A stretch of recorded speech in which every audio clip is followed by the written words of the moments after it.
Shalom, bendiciones para todos, dando infinitas gracias a nuestro Padre Celestial que nos permite una vez más poder llegar a todos ustedes a través de este medio y de esta forma tener un nuevo estudio de la Torá, una nueva porción o parashá de la Torá, de las instrucciones santas dadas por nuestro Padre, y que de esta forma podamos seguir avanzando en nuestro desarrollo espiritual y con ello alcanzar el crecimiento personal.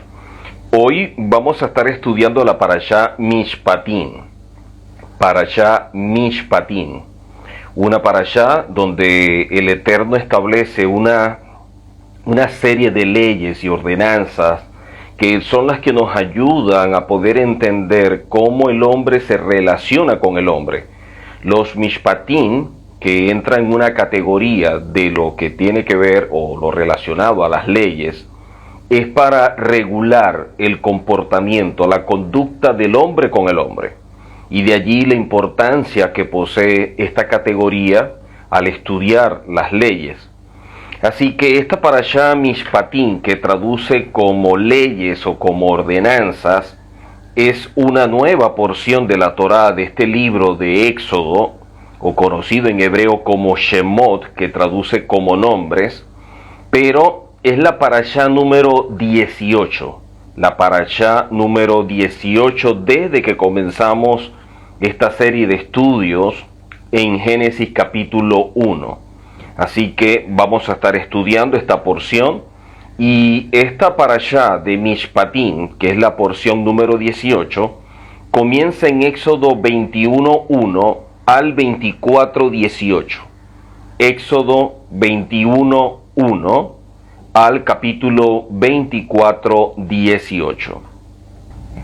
Cuando estudiamos la Torá, es importante tomar en consideración lo siguiente. ¿Cuál es el objetivo por el cual estudiamos la Torá? Cuando hablamos de la Torá, ¿cómo vemos nosotros la Torá?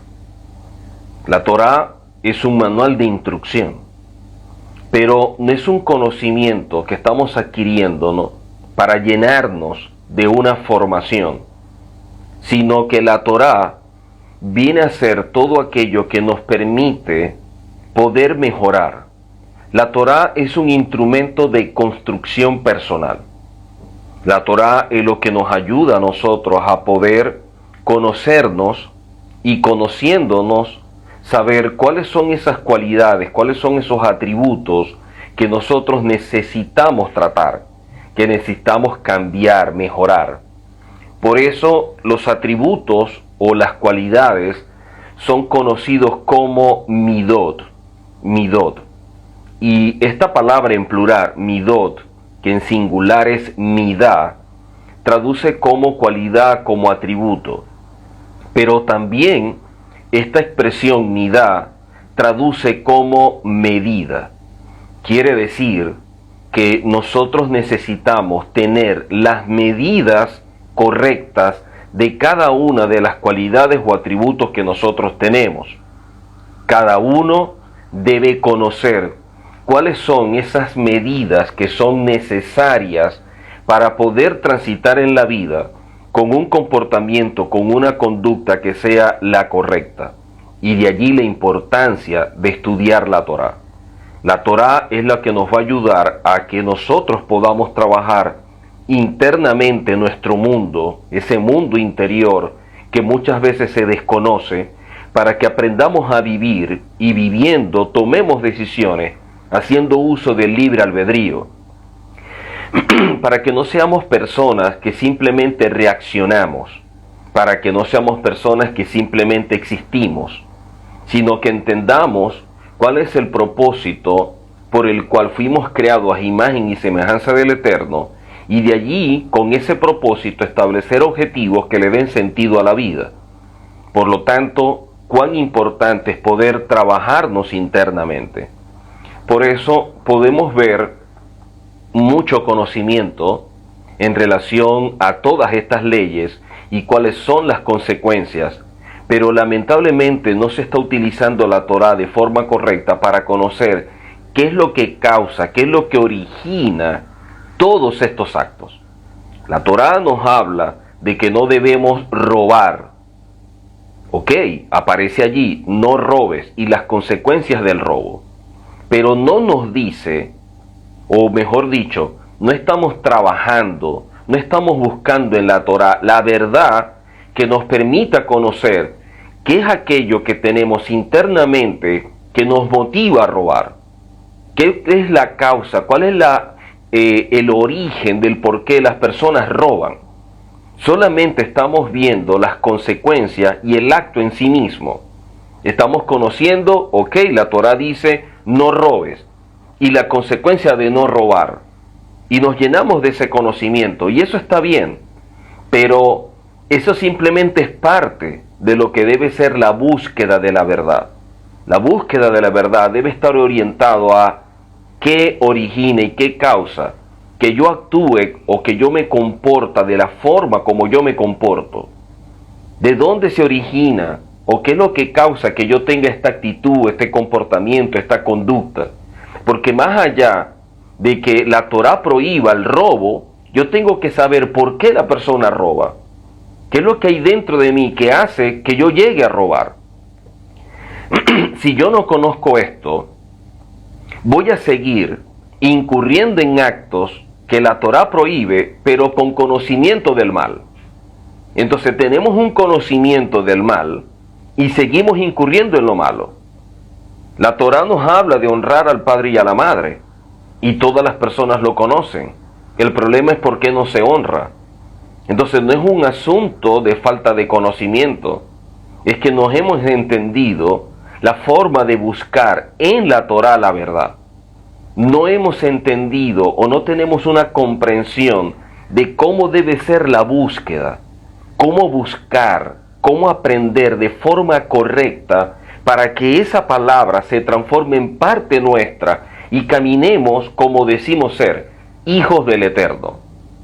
Y no que empecemos a adquirir mucho conocimiento, pero sigamos con los mismos conflictos que vivimos producto de cualidades o atributos que están totalmente descontrolados o con medidas que no son las correctas.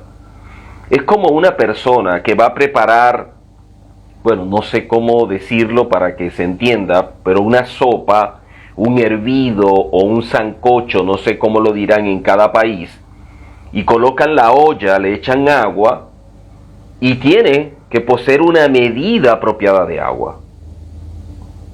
Y de igual forma, si la vamos a hacer de carne o de pollo, tenemos que colocar una medida apropiada de carne o de pollo.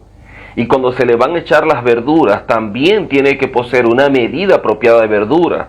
Y cuando le vamos a colocar la sal, también debemos colocarle la medida apropiada. ¿Qué trato de decir con esto? Que la sal puede ser importante para eso que estamos preparando, siempre y cuando le apliquemos la medida correcta. Mucha sal daña la comida. Poco sal puede darle el gusto que nosotros queremos. Entonces, de igual forma son los atributos y las cualidades. Nosotros debemos saber cuáles son las medidas correctas de cada uno de ellos para poder actuar en concordancia con lo que dice la Escritura. Y esta parashá Mishpatim, la razón por la cual toda esta sección recibe este nombre de Mishpatim no viene dada justamente por el primer verso, cuando dice, estas son las leyes. En otras versiones aparece, estas son las ordenanzas. Sean leyes, ordenanzas, traduce como Mishpatim. Dice que le vas a proponer o vas a exponer o vas a presentar delante de ellos para su consideración. Mire que la Torá nos enseña que estas leyes o estas ordenanzas se deben exponer, se deben presentar delante del Eterno o delante del pueblo de parte del Eterno. Nosotros vamos a exponer, vamos a presentar delante del pueblo todas estas leyes o todas estas ordenanzas. Es lo que dice la Torá. Ahora, miren que dice, le expondrás o les presentarás. Nunca dice en la Escritura, le impondrás. Porque la Torá no se impone. El Eterno respeta la voluntad del ser humano. Nosotros fuimos creados a imagen y semejanza del Eterno, sí, con objetivos bien definidos. Pero dentro de la creación nos dieron algo que es la voluntad. Y la voluntad, cuando se ejerce de forma correcta a través del libre albedrío, es para tomar decisiones que nos permitan acercarnos al Eterno. Saber qué es lo que me acerca y también qué es lo que me aleja, para siempre trabajar en procura de ese acercamiento, en procura de esa intimidad con el Eterno para ser uno con Él.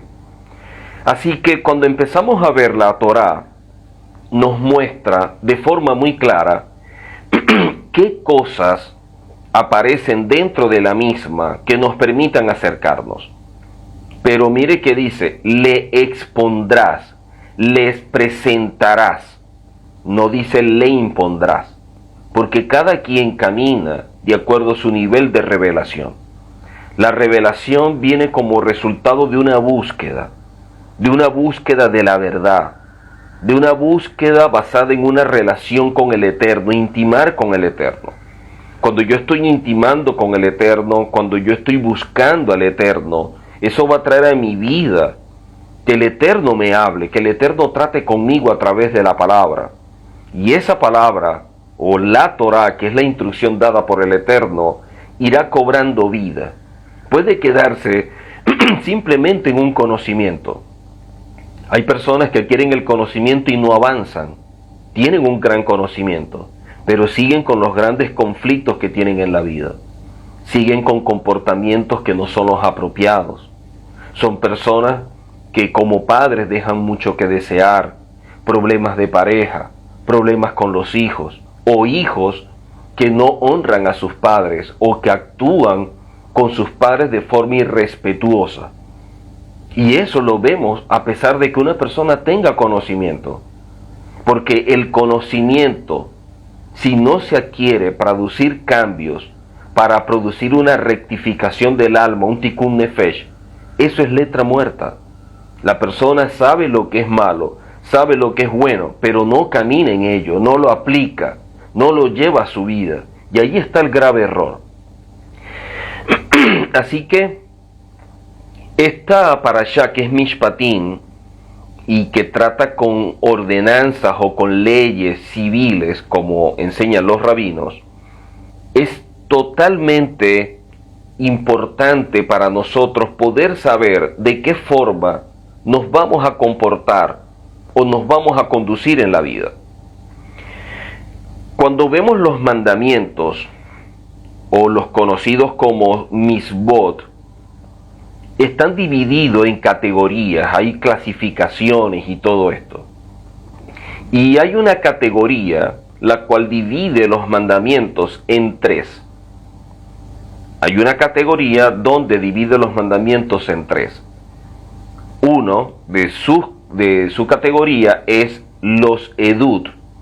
Los edut viene a ser todo aquello que yo hago y me permite conectarme más con el Eterno. Son los mandamientos con los cuales, a través del cumplimiento de ello, yo puedo acercarme más al Padre. También están los hukim. Los hukim, en plural, son los mandamientos establecidos por el Eterno que no tienen una explicación, que no hay algo lógico o algo que nos permita razonar y entender lo que está allí demandando. O sea, el Eterno estableció los hukim simplemente como mandamientos para probar la confianza y la fe que tenemos en Él. No tienen una explicación, no tienen una lógica, no tienen un razonamiento. Simplemente los hukim fueron entregados para obediencia. O sea, el objetivo por el cual se dieron es medir la obediencia del ser humano a pesar de no entender lo que se está pidiendo. Y para eso fueron entregados los hukim. Y dentro de esta categoría está la tercera, que es los mishpatim. Estos mishpatim es la misma forma como se escribe o cómo se define la parashá de esta semana.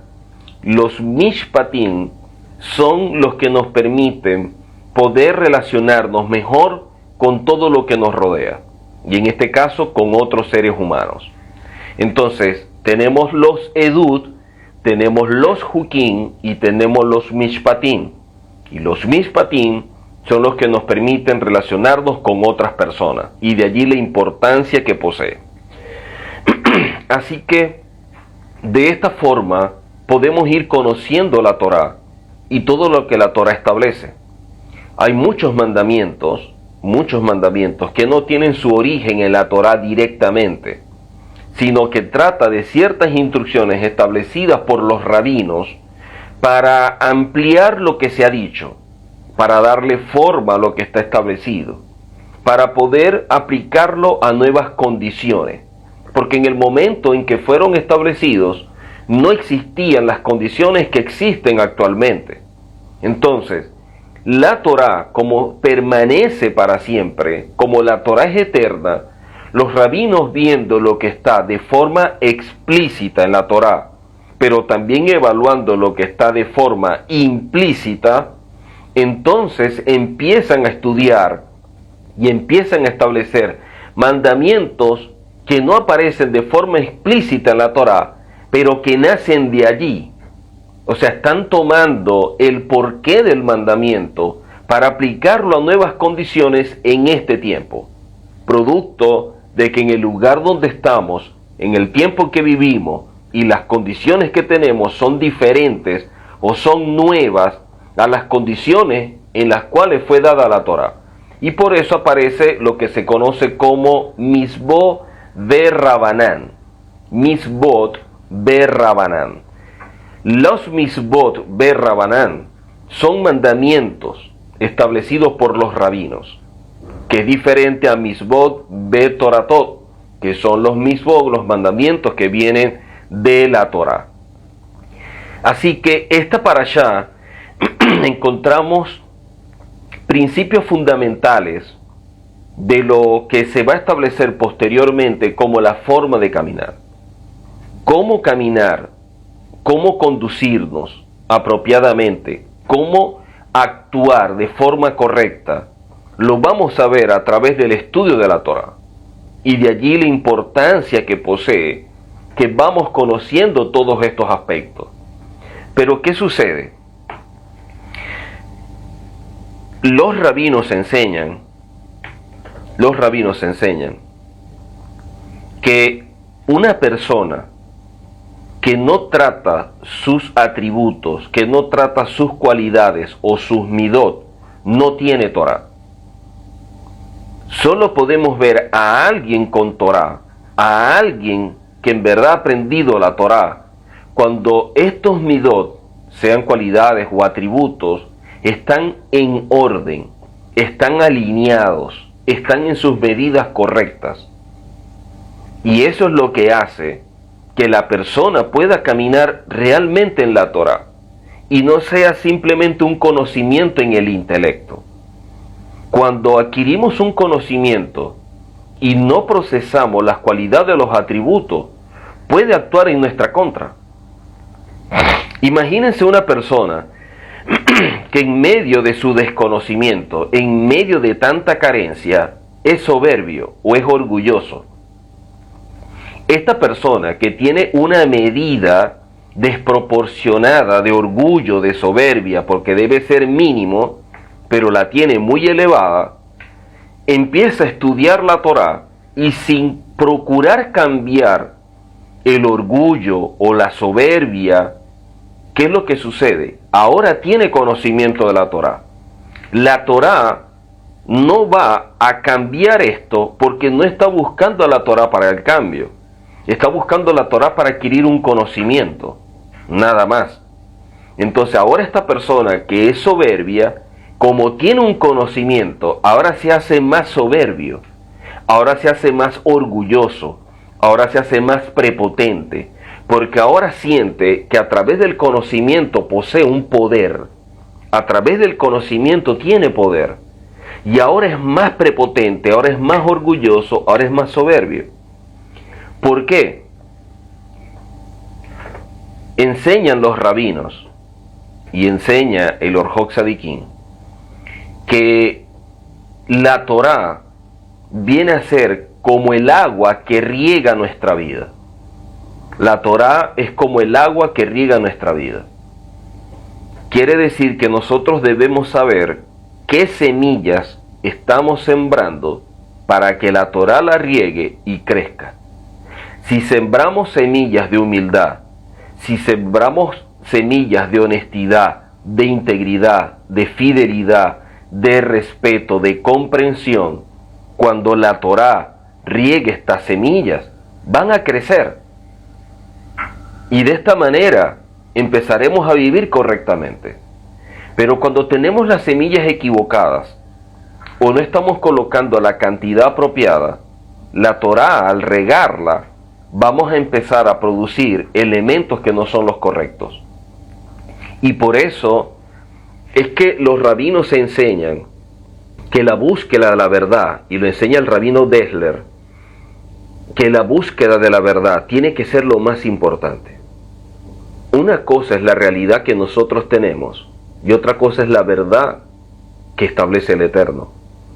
Cada quien se construye su realidad, más la realidad que nos vende el mundo. El mundo nos muestra diversos escenarios, diversas realidades. Nosotros decidimos si caminamos conforme a la realidad del mundo, si caminamos conforme a la realidad que nosotros mismos creamos de acuerdo a nuestro criterio, o caminamos de acuerdo a la verdad del Eterno.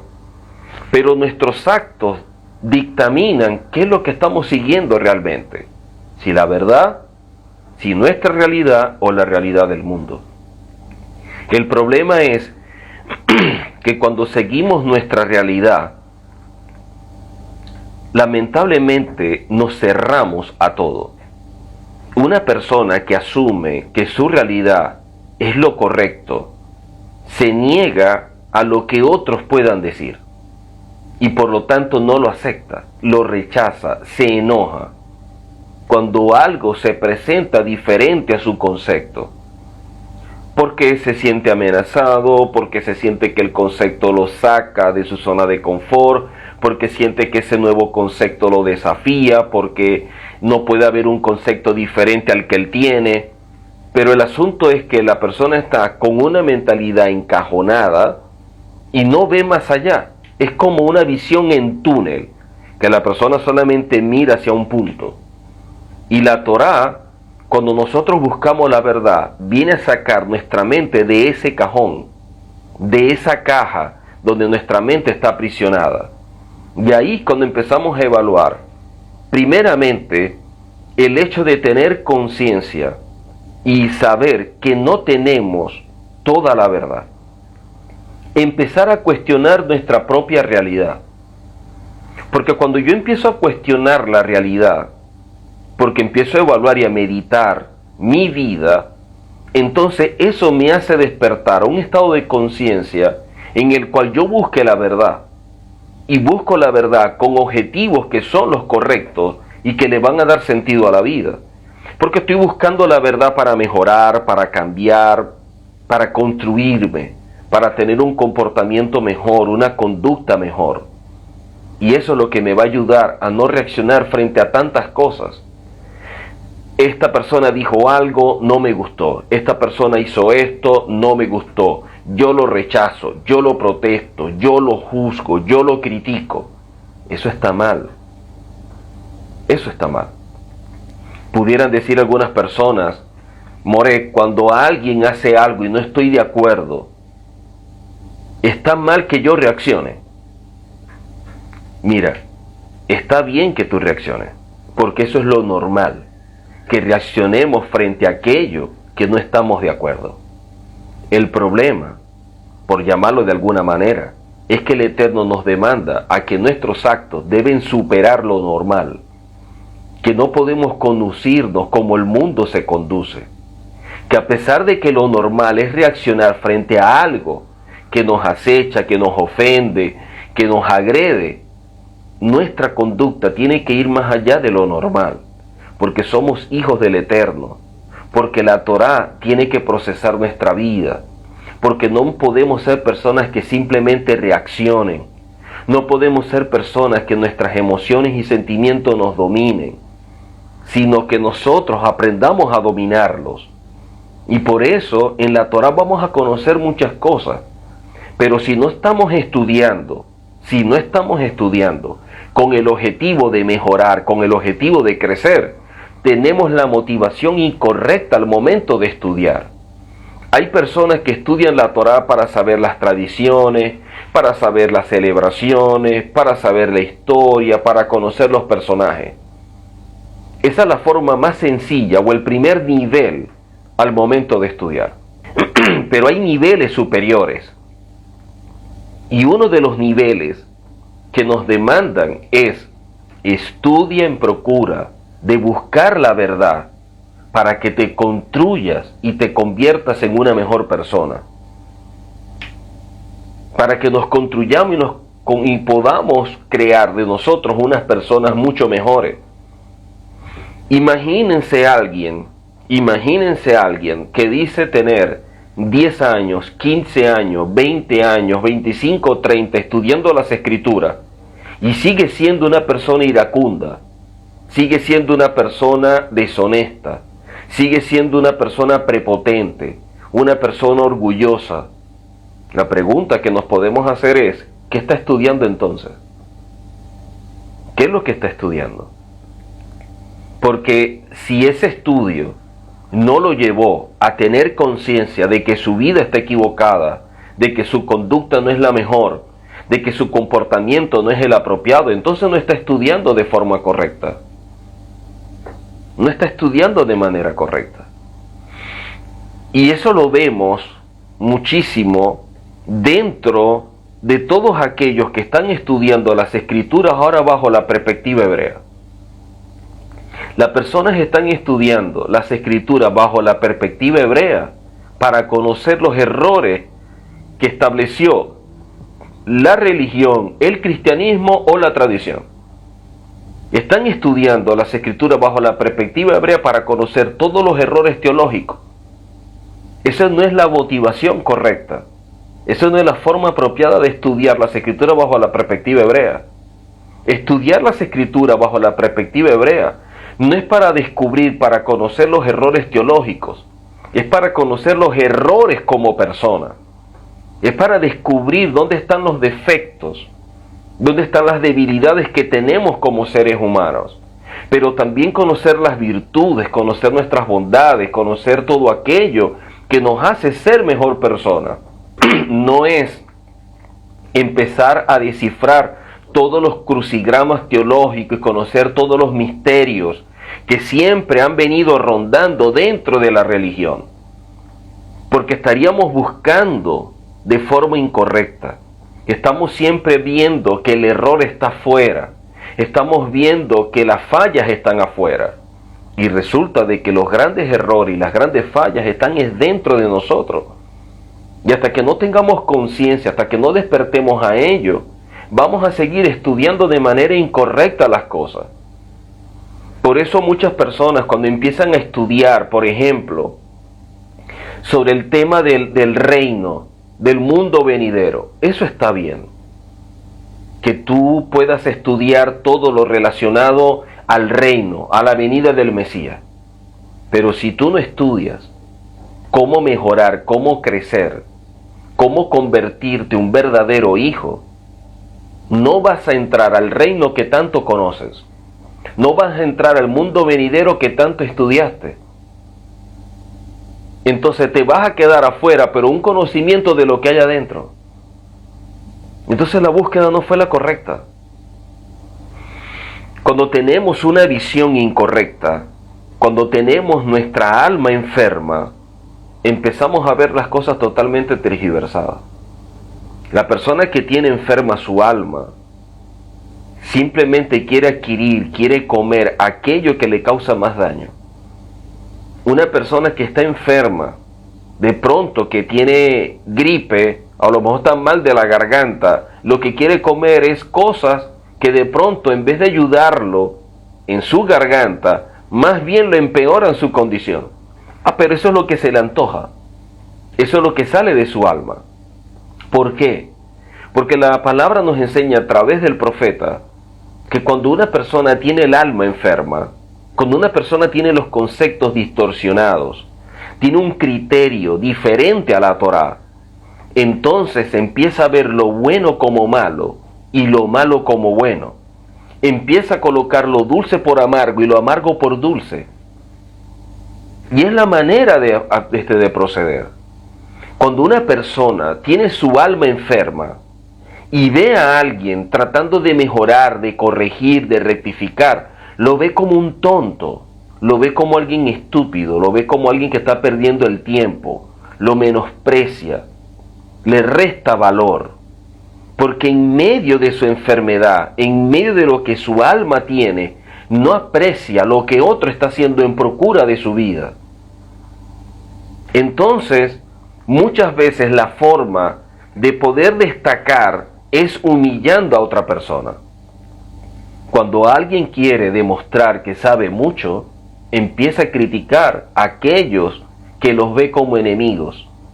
Cuando alguien quiere mostrar que es un gran maestro y está equivocado, está enfermo en su alma, empieza a hablar mal de otros maestros.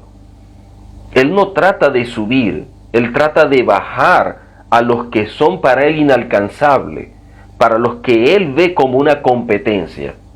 Y esa es la forma totalmente distorsionada de ver las cosas en este mundo, porque la está viendo desde una óptica equivocada, lo está viendo desde su realidad, no desde la verdad. Y eso siempre sucede. Por eso es que existen los cuadros comparativos, por eso es que existe la envidia, por eso es que existen los celos, porque siempre las personas están viendo hacia afuera, siempre están viendo todo lo que está a su alrededor. Y la verdadera búsqueda y la verdadera mirada tiene que estar puestas hacia adentro, no hacia afuera. Los problemas más grandes que atraviesa el ser humano están dentro de él. Cuando no entendemos el yexer, esa inclinación, esa intención, hacia dónde la direccionamos, si es hacia el bien o es hacia el mal, si tenemos un yexer tov o un yexer hará, hacia dónde es la intención nuestra. Eso es lo que tenemos que aprender a descubrir, para que aprendamos a mejorar. La Torá trabaja de manera integral en todo el ser humano. Dentro del modelo que la Torá nos enseña como personas, vemos de forma muy clara que el modelo es ser un buen esposo, ser un buen padre, un buen hijo, un buen hermano. No existe el concepto de ser un buen padre y ser un mal hijo. ¿Cómo yo puedo ser un buen padre en función de mi hijo y ser un mal hijo? Entonces, ¿cómo estoy viendo a mi padre? Es como yo me veo a mí mismo. Es como las personas que se casan y de pronto la mujer cuando se casa ve a su esposo cómo de pronto ofende, maltrata a su madre, cómo es grosero con su madre, de pronto cómo le grita o cómo le responde, y que para ella sea igual o le sea indiferente, no ha entendido la vida. Porque lo que la esposa debería pensar es lo siguiente: si él, que es su hijo, que le debe la vida, trata así a su madre, se comporta así con su madre, ¿qué me espera a mí?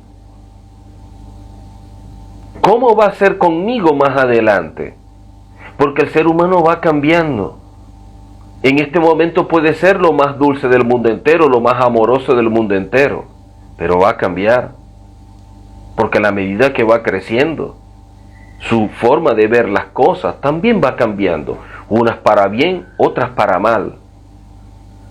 Entonces son las cosas que debería evaluar el ser humano.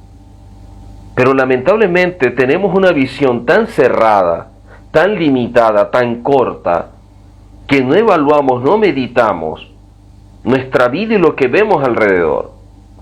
Y por eso los errores que se ven, por eso la forma como la gente reacciona. Vemos de forma muy clara que el precioso regalo que el Eterno nos dio, como lo es el libre albedrío, las personas no lo utilizan. Las personas simplemente están reaccionando frente a todo lo que se está presentando. Todos los días nos levantamos para sanar emociones. para sanar sentimientos, para actuar de acuerdo a lo que nuestra alma quiere. Y ahí vamos caminando como una especie de robot, sin decidir realmente. Las personas piensan que están decidiendo, pero no es así. Y estas leyes, o lo que conocemos como Mishpatim, nos ayuda a poder conocer la forma como debemos comportarnos con los que están alrededor, la manera como debemos proceder con los que están a nuestro alrededor, cuál debe ser mi comportamiento, mi conducta, cuál debe ser mi actitud, es lo que va a hablar de mí. Miren, en el mundo pasan muchas cosas. Hay cosas que pasan en nuestro entorno. Lo que sucede en el entorno, lo que está pasando, habla del entorno, habla del mundo. Eso no es tan relevante, porque son escenarios que se van moviendo, son situaciones muy subjetivas. Por lo tanto, lo que sucede alrededor, lo que alguien diga, lo que alguien hable o cómo actúa, cómo se comporta, eso no es algo que sea relevante a efectos de quién soy yo. Lo que sí es importante es cómo yo actúo basado en eso. No es lo que alguien diga de mí lo importante, es cómo yo actúo frente al hecho de que alguien habló de mí. Porque mi reacción o mi actitud sí habla de mí. Lo que la otra persona diga está hablando de él o está hablando de ella misma, a pesar de que está actuando contra otro. Cuando Ana está hablando de María, en verdad Ana está hablando de sí mismo. Porque con esa actitud deja mucho que desear. Pero lo que Ana diga no le tiene que importar a María. A María lo que sí le debe importar es cómo reacciona frente a lo que Ana dice. Cómo nos comportamos nosotros frente a lo que está alrededor, es lo que dice de nosotros. Cómo nosotros reaccionamos frente a lo que está a nuestro alrededor, o qué decisión tomamos, porque es lo importante, decidir. Porque reaccionar, todos reaccionamos. Y eso no quiere decir que no tengamos sentimientos, que no tengamos emociones, porque las tenemos. Lo que aprendemos es a controlarlas. Porque la Torá dice que debe estar por encima de nosotros. La Torá debe estar por encima de nuestro corazón. Y cuando la Torá está por encima del corazón, yo sufro menos. Porque tomo decisiones más objetivas, tomo decisiones más coherentes, camino en concordancia con la palabra. Pero cuando yo tomo decisiones basadas en mis sentimientos, basadas en mis emociones, esas decisiones son las peores, porque los sentimientos y las emociones cambian. Y la decisión que yo tomé hoy puede ser buena, pero mañana puede ser mala, porque fue sujeta a una emoción. Y esa emoción fue sujeta a un escenario, una condición, y cuando eso cambia, no tiene sentido lo que yo hice. Y de allí la importancia de poder conocernos. De allí cuán importante es poder trabajar en procura de pensar en quién nos estamos convirtiendo. Piensen por un momento, ¿quién es usted en este momento? Y evalúe cómo era usted hace 5 años atrás, hace 10, para ver cuánto ha crecido, cuánto ha mejorado, qué cosas ha superado. Porque eso es lo que va a decir si la búsqueda de la verdad, si el caminar en la Torah fue de manera correcta o no. Esta parashá nos muestra muchísimas cosas cuando empezamos a ver que todas estas instrucciones son dadas a los hijos de Israel y son los jueces de Israel los encargados de aplicar la justicia. Ninguna persona que no tenga la investidura apropiada tiene autoridad para aplicar en la comunidad sus propias interpretaciones de la Torah.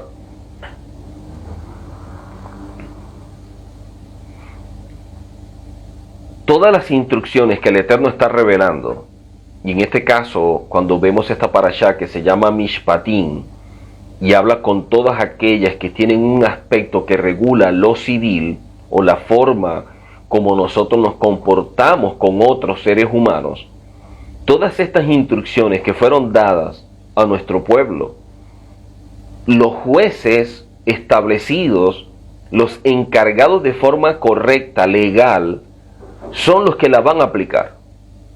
Ninguno que no tenga una investidura apropiada tiene autoridad para mostrar o para enseñar la forma de legislar, y menos si desconoce la Torá.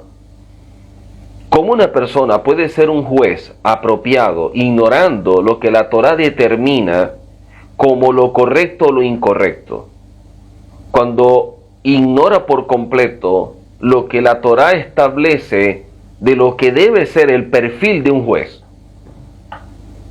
Porque esta persona puede a lo mejor no entender las cosas, pero los sabios enseñan que el problema más grande no es que no entendamos. El problema más grave es cuando entendemos algo de forma incorrecta. Porque cuando yo no entiendo algo, estoy consciente de que no lo sé. Pero cuando yo entiendo algo de manera incorrecta, yo asumo que sí sé, que sí conozco, pero de forma incorrecta, pero yo no lo sé. Yo asumo que es de manera correcta, y eso es lo que causa más daño. Porque cuando yo creo saber algo y realmente no lo sé, la forma de actuar, la forma de legislar, la forma de corregir, va a ser de una manera que no es la apropiada. Es de una forma que no es la correcta. Por eso es que si algo establece la Torá, es que los jueces, toda persona que está en autoridad, debe entender que la Torá es para exponerse. La Torá se presenta y cada quien debe decidir qué hacer con ella. Y lo más difícil es para una autoridad tener que permitir, tener que aceptar que hay personas que lo harán de forma correcta, pero otros lo harán de manera incorrecta. Y que aquel que está procediendo de forma incorrecta tienen que dejar que actúen de esa manera. Muchos dirán, o sea, no les vamos a decir nada, no los vamos a detener, no les vamos a decir, estás equivocado, te estás yendo por el precipicio. El Pirkei Avot enseña, no le des un consejo a alguien que no te lo está pidiendo. Porque cuando alguien no pide un consejo, asume que la forma de proceder es la correcta y se cierra, porque camina en su necedad. Y cuando tú quieres darle un consejo a un necio, te hace su enemigo. Pero aquella persona que está consciente de que no lo sabe todo, actúa con más sabiduría. Y la persona que actúa de esta manera siempre pide un consejo. Y entender que estamos dando un consejo y no una orden. Entender que al dar el consejo la persona tiene la potestad de aceptarlo o rechazarlo, y que eso no me debe afectar a mí emocionalmente, porque yo no puedo controlar la vida de otro. Las autoridades establecidas por el Eterno, si algo dictaminó el Eterno es, ustedes no pueden tener el control. Porque la Torá está para exponerse. Cuando usted trata de controlar la vida de otro, está violentando su libre albedrío. Así lo está haciendo por una buena razón. Así lo está haciendo porque está equivocado. Así lo está haciendo porque se va a estrellar. Esa persona necesita vivir eso. Esa persona necesita vivir ese proceso. Y eso hay que respetarlo. Y para un juez, para una autoridad y sobre todo para aquellos que son padres, es muy difícil, es muy duro. Porque las emociones y los sentimientos están por encima. Y la Torá dice que debe estar por encima del sentimiento, por encima del corazón. porque es la forma de proceder correctamente. Un hijo menor le pidió a su padre su herencia. Estando vivo su padre, es como desearle la muerte, porque solo se hereda cuando el padre fallece. Y este hijo actuó de manera incorrecta, pidiendo la herencia estando vivo.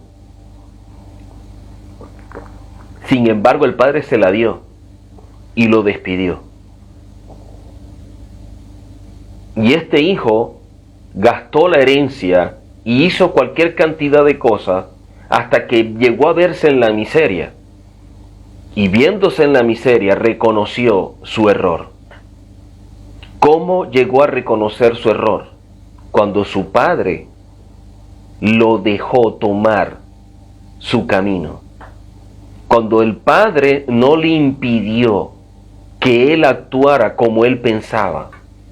Porque muchas veces para reconocer que estamos equivocados es a través de los golpes en la vida. Es a través de situaciones que no son las mejores, de procesos dolorosos.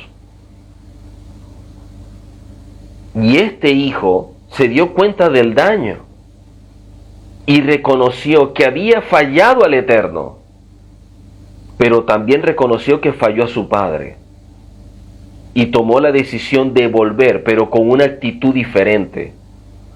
Él reconoció el valor que tenía su padre. Allí aprendió. Hay cosas que se aprenden en la práctica, en el día a día, en las vivencias, en los errores, en las caídas, en las malas experiencias. Y de ahí se extraen lecciones de vida. Cuando somos gente sabia, cuando caemos, pero evaluamos el por qué caímos, qué cosa tenemos que aprender de la caída, qué cosa debemos evitar para no volver a caer. Porque cuando usted no aprende de un proceso, lamentablemente eso se va a repetir, porque así son las pruebas. Cuando no aprendemos de una prueba se repite y se repite hasta que aprendamos de ella. Y este hombre volvió. Cuando el hijo volvió a su casa, su padre salió a recibirlo. Su padre no salió a reprocharlo, no salió a regañarlo, no salió a confrontarlo, no salió a decirle, te lo dije, te lo advertí. No, porque el padre entendió que lo vivido es suficiente lección como para tener que remarcárselo y hacerlo sentir peor de lo que ya se siente. Ya con la prueba fue suficiente lección y suficiente aprendizaje para tener que yo remarcárselo y hacerle más daño del que ya tiene. Es suficiente con el hecho de que vuelve, porque si vuelves por algo. Y el padre simplemente lo recibió. De eso aprendemos mucho. Muchas veces los padres ven a sus hijos actuando de forma incorrecta, de manera indigna. Y el Pirkei Avot y los rabinos nos enseñan que un padre debe actuar de forma digna siempre, a pesar de que sus hijos actúen de manera indigna.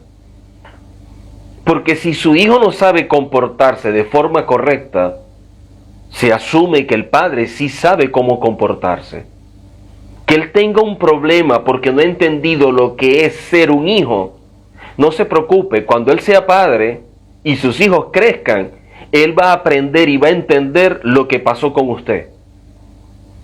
Porque en esta parashá Mishpatim aprendemos algo que se llama Midá Keneged Midá. Midá Keneged Midá es la forma como el Eterno hace justicia, medida por medida. Tú actuaste de forma incorrecta con tus padres, lo vas a aprender con tus hijos. Tú actuaste de forma incorrecta, tus hijos van a actuar de manera incorrecta y ahí te vas a dar cuenta lo que tus padres trataban de decirte. Ahí te vas a dar cuenta cuánto lastimaste, cuánto dañaste a tu padre o los deshonraste. Y eso es algo que nosotros tenemos que aprender. Que todo tiene su tiempo. Los padres dirán, pero More, es que duele. Es difícil ver la actitud de un hijo que actúa de esta forma. Cómo un hijo actúa de esta manera incorrecta, cómo desvalora, cómo actúa de forma indigna. Miren, todos nosotros somos hijos del Eterno.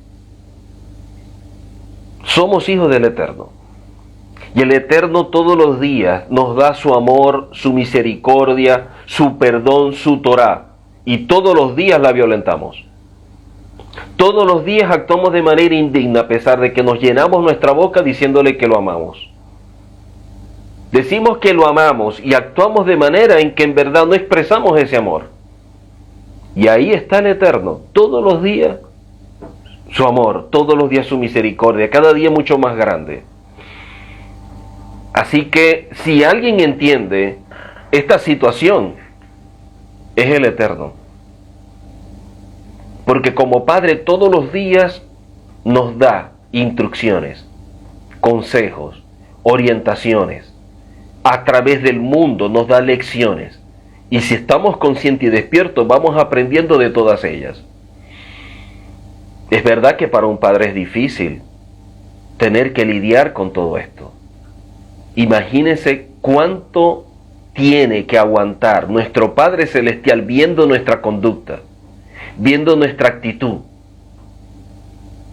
Entonces, ¿cómo poder pedirle a un hijo muchas veces que actúe de una forma que nosotros mismos no actuamos?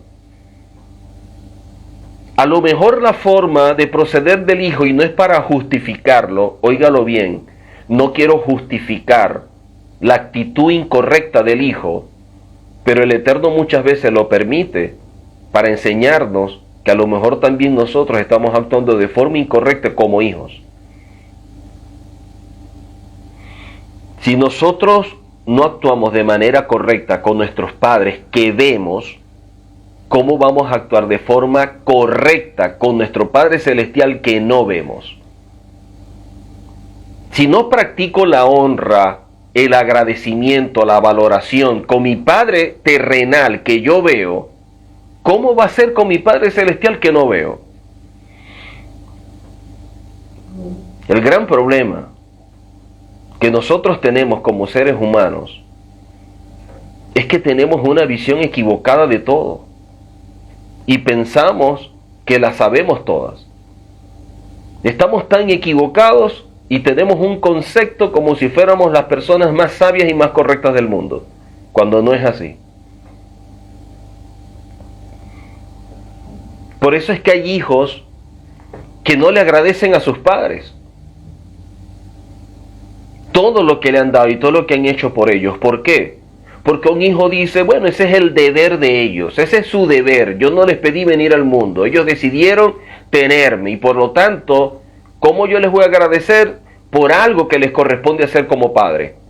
Sí, es un razonamiento lógico, pero no el correcto, porque también hay padres que pueden tomar la decisión de ser mal padre y no darte todo lo que te dieron. Más allá de que sea el deber, ellos optaron por hacer lo correcto. Esa fue su decisión. Ellos pudieron elegir ser buenos o ser malos padres.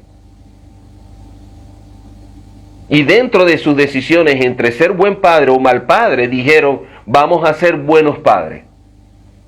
Bueno, esa es la decisión de un padre, ser buen padre. Ahora, cómo reaccione su hijo, eso no tiene que afectar lo que yo soy como padre. Yo como padre estoy para dar, para aportar. Un hijo está para recibir. Y la actitud que él tenga a recibir no tiene que afectar lo que yo soy como padre, mi identidad y mi propósito como padre. Yo tengo que seguir actuando de forma correcta. Y el Eterno no se cansa de hacer el bien a sus hijos. Porque Él no lo hace pensando en el hecho de que nosotros seamos los más correctos. Él lo hace producto de su amor, Él lo hace producto de su misericordia, de su favor. Y eso es lo importante. ¿Cómo te sientes tú cuando tú le das algo a la persona que tú amas? ¿Cómo te sientes tú cuando ves la cara de la persona que tú amas recibiendo aquello que tanto quería? Eso para ti es ya el pago. Así es como se siente el Eterno. Por eso, si los padres terrenales, que tenemos tantos defectos, que somos tan imperfectos, sabemos dar buenas cosas a nuestros hijos, ¿cuánto más nuestro Padre Celestial? Por eso, la forma correcta de proceder en la vida es entendiendo que la Torá fue dada para que nosotros mejoremos. Cuánto estamos creciendo en lo personal determina nuestro desarrollo espiritual. No hay una persona que conozca y que camine en la Torá si no hay atributos, si no hay calidades que estén siendo procesadas, que estén siendo alineadas, que estén siendo llevadas a sus niveles correctos. Y esto es algo que las autoridades y los jueces les toca enseñar. Y vemos esta expresión, los jueces, en hebreo, dayan, y es interesante porque esta palabra para jueces o para dayan, muchas veces la vamos a ver en la escritura como Elohim. Vemos que la forma de definir a una autoridad es como Elohim. Quiere decir que la expresión Elohim define a todo aquel que está en autoridad.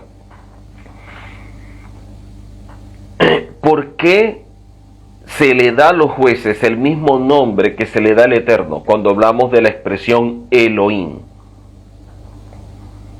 ¿Por qué un gobernador, un presidente, un juez, alguien que esté en preeminencia, es visto como un Elohim y aplique la misma palabra que aplica para el Eterno? Entonces, ¿qué es lo que enseñan los rabinos? Entonces, los rabinos enseñan, porque estas autoridades han sido investidas con el mismo honor que Hashem posee. El honor que tiene el Eterno se los otorga a aquellas personas establecidas por Él, a los cuales le coloca esa investidura de autoridad. Y de esta manera, estos jueces, estas autoridades, van a enseñar las leyes, los mandamientos y los estatutos del Eterno entre los hijos de Israel. Por lo tanto, estas autoridades son los representantes del Eterno. Y por eso estos representantes o estos jueces son vistos como Elohim, de la misma forma que el Eterno es Elohim, porque ellos son como el brazo extendido del Eterno. Son sus representantes. Y lo que le da legitimidad a una de estas autoridades para actuar como representante es que esté completamente apegado y en obediencia al que lo estableció como autoridad. Cuando un juez con una autoridad está apegado al Eterno y camina conforme al Eterno, está actuando de manera legítima, porque él actúa en representación de alguien que es mayor que él, de aquel que le dio la investidura y que lo estableció para cumplir con una labor. Pero ¿qué sucede cuando la autoridad empieza a actuar fuera de los lineamientos establecidos por el Eterno? Entonces pierde legitimidad y está ocupando un puesto que no le corresponde. Porque ya no representa al Eterno, se representa a sí mismo, porque está velando por sus intereses, no por los del Eterno. Por eso es que una autoridad establecida por el Padre, establecida por el Eterno, tiene que ver muy bien cómo actúa, porque tiene que apegarse por completo a lo que el Eterno dictamina. Miren lo que dice la Escritura en el segundo libro de Crónicas 19:6. Segundo libro de Crónicas 19:6. En el segundo libro de Crónicas 19:6 dice: y dijo a los jueces, y en muchas partes aparece la expresión Elohim. El Eterno dijo a los jueces, el Eterno le dice a los jueces, a las autoridades, mirad, y de forma imperativa dice, mirad, lo que hacéis, porque no juzgáis en lugar de hombre, sino en lugar de Hashem, en lugar del Eterno, el cual está con vosotros cuando juzgáis. Una autoridad, al momento de actuar, de dictaminar, de hacer algo donde se amerite implementar la legislación, debe evaluar muy bien, debe mirar muy bien cómo lo hace. Porque Él no juzga como hombre, ni en lugar de un hombre, sino en lugar del mismo Eterno. Y el Eterno está con Él cuando juzga. Por eso, dentro de los niveles de temor, el nivel más bajo es cuando yo estoy consciente de que el Eterno siempre está conmigo. El nivel más bajo de temor es cuando yo tengo conciencia de que el Eterno está allí, que yo voy a hacer algo y el Eterno me está viendo lo que estoy haciendo y que Él me está diciendo, yo te coloqué en mi lugar. Tú estás allí porque yo lo decidí. Tú estás allí para dictaminar aquello que yo establezco. Mira bien lo que estás haciendo. El nivel bajo de ira Elohim o de temor Elohim es cuando yo estoy consciente de que el Eterno está allí conmigo. ¿Qué es lo que haría el Eterno en mi lugar? Por eso, el Pirkei Avot enseña de forma muy clara que toda persona que se presenta en un juzgado o en una situación donde amerite la intervención de una autoridad por un evento o por algo que hizo, esa persona es inocente hasta que se demuestre lo contrario. En la religión, lamentablemente, toda persona es culpable hasta que se demuestre la inocencia. Y demostrándose la inocencia, todavía hay dudas. La religión opera diferente a como operan los principios del reino. La religión opera de forma contraria a lo que la Torá dictamina. Miren lo que dicen los Salmos, capítulo 82:1. Salmos 82:1. En los Salmos 82:1, hablando el Eterno en relación al juzgado y todo lo que representan los jueces, dice la palabra: Elohim está en la reunión de los Elohim. En medio de los Elohim juzga. ¿Cómo aparece en la versión de la Biblia? Dios está en la reunión de los dioses. En medio de los dioses juzga. Y por eso es que hay una religión que enseña que el ser humano puede llegar a ser como un Dios. Porque la palabra en los Salmos dice que Dios está en la reunión de los dioses. Ese es un grave error. Porque lamentablemente en la versión tradujeron la palabra Elohim como Dios en vez de como autoridad.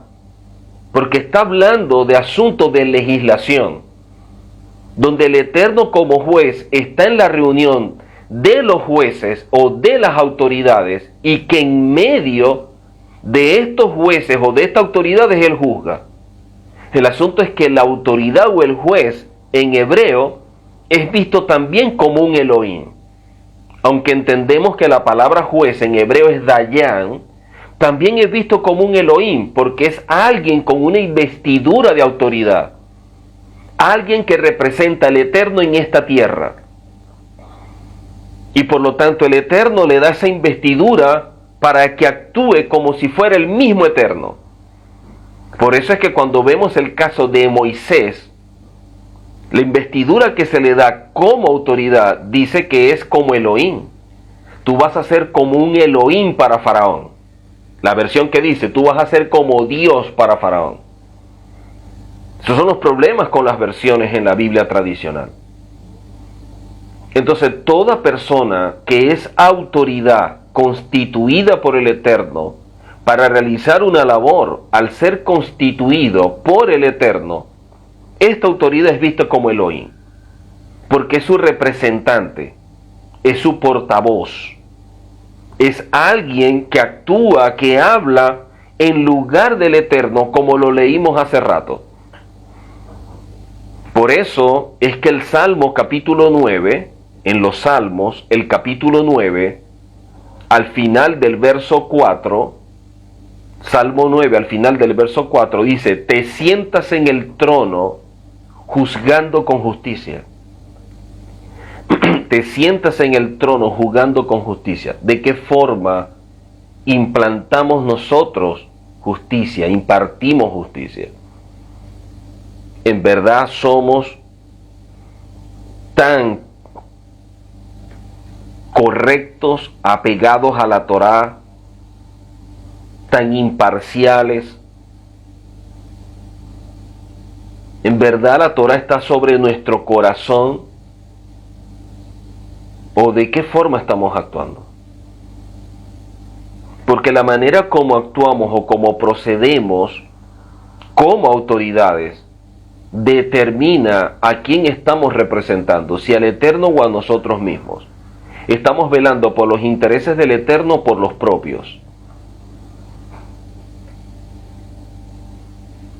Y allí es cuando vemos el grave error que se comete como autoridad, cuando la autoridad quiere llenar las expectativas del pueblo, haciendo lo que el pueblo diga y ganándose el favor y el amor y el aprecio del pueblo, pero el precio es que está haciendo aquello que el Eterno no le dijo que hiciera.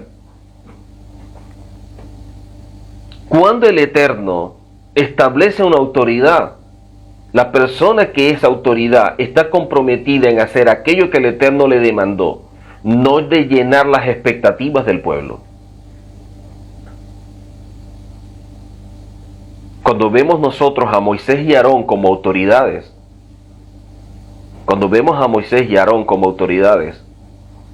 al morir Aarón, cuando murió Aarón, dice que todo el pueblo lloró el pueblo con la muerte de Aarón. Porque Aarón era una autoridad que era demasiado empático. Aarón era demasiado comprensivo, pasaba los límites. Pero cuando vemos nosotros la muerte de Moisés, no aparece en ninguna parte que el pueblo haya llorado o haya sido sacudido como sucedió cuando Aarón. ¿Por qué? Porque Moisés no hacía las cosas como el pueblo quería, sino como el Eterno quería. Y por eso muchas veces el pueblo se levantó en contra de Moisés. Aarón permitió cosas que Moisés no permitió. Por eso, al momento de establecer autoridades, quienes toman decisiones, quienes actúan, quienes hacen las cosas correctas, muchas veces no son los más aplaudidos en la comunidad, no son los más favorecidos por la comunidad, no son los más empáticos con la comunidad, ni aquellos con los que la comunidad se siente como que más identificados. Porque lamentablemente debe tomar muchas decisiones que para efectos de la comunidad causa malestar, causa rechazo, pero es el deber ser. Y eso no significa que esta autoridad no tenga empatía, no tenga comprensión, no tenga sentimiento, los tiene. Pero una persona que es sentimental, una persona que es muy emotivo, no puede ejercer autoridad. Porque esa parte afectiva siempre será un enemigo en la labor a realizar. Porque muchas veces tiene que realizar cosas que para el pueblo son difíciles, pero por amor al pueblo que no las entiende, tiene que hacerlo. Por eso cuando vemos en las escrituras el caso de Esdras, como autoridad, dice la palabra, que Esdras preparó primero su corazón.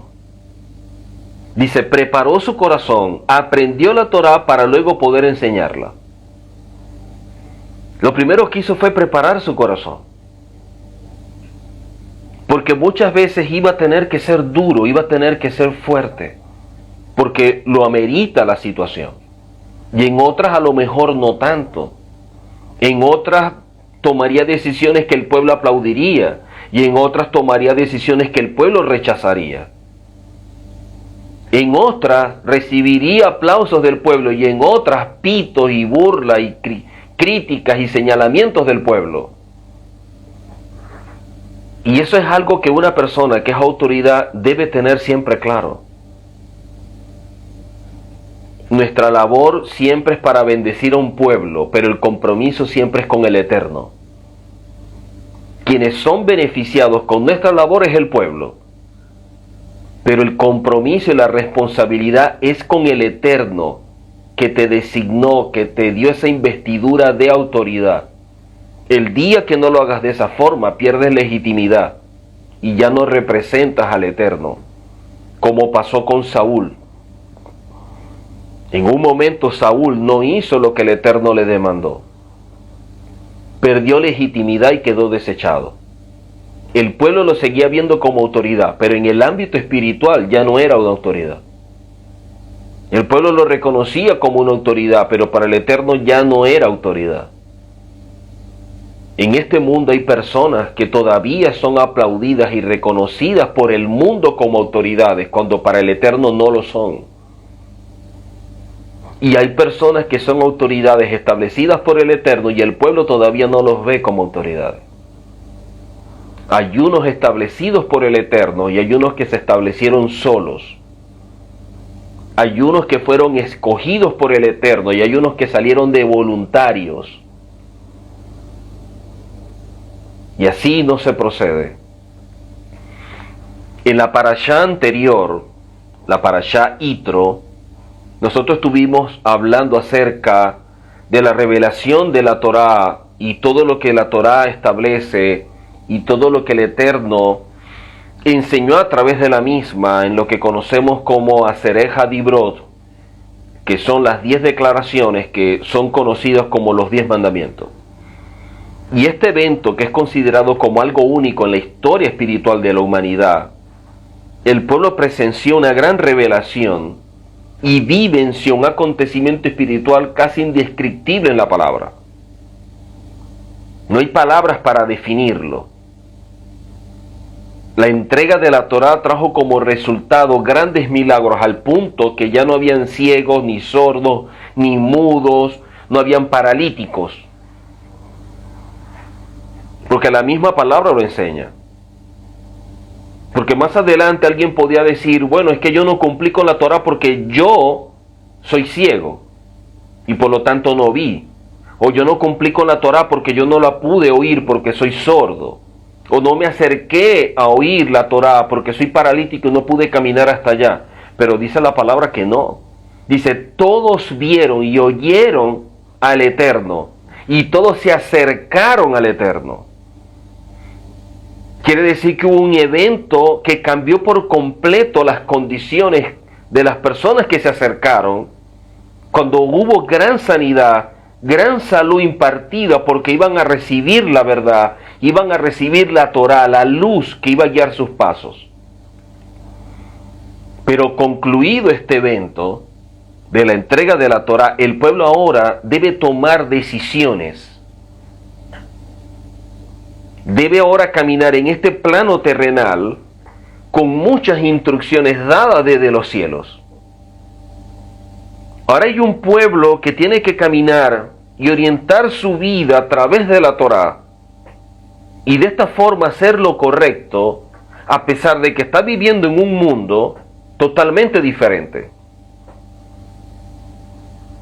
¿Cómo tomar decisiones correctas con una mentalidad incorrecta? ¿Cómo tomar decisiones apropiadas cuando tenemos un sistema de creencia totalmente deformado? Quiere decir que cuando el pueblo salió de Egipto, cuando el pueblo salió de esa situación de estrechez, de limitación, de tinieblas, y de allí lo que representa esta palabra Misraín y su raíz en hebreo, los grandes sabios enseñan que habían bajado hasta un nivel 49. Estaban en el nivel más bajo, hablando en lo espiritual, nivel 49. Un paso más, llegan al nivel 50 y no pueden ser redimidos. El problema ya no era la esclavitud, porque ya salieron de Egipto. Ahora, ¿cuál es el problema?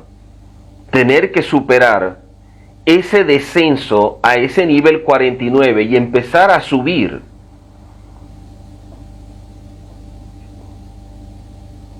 ¿Cómo se sube?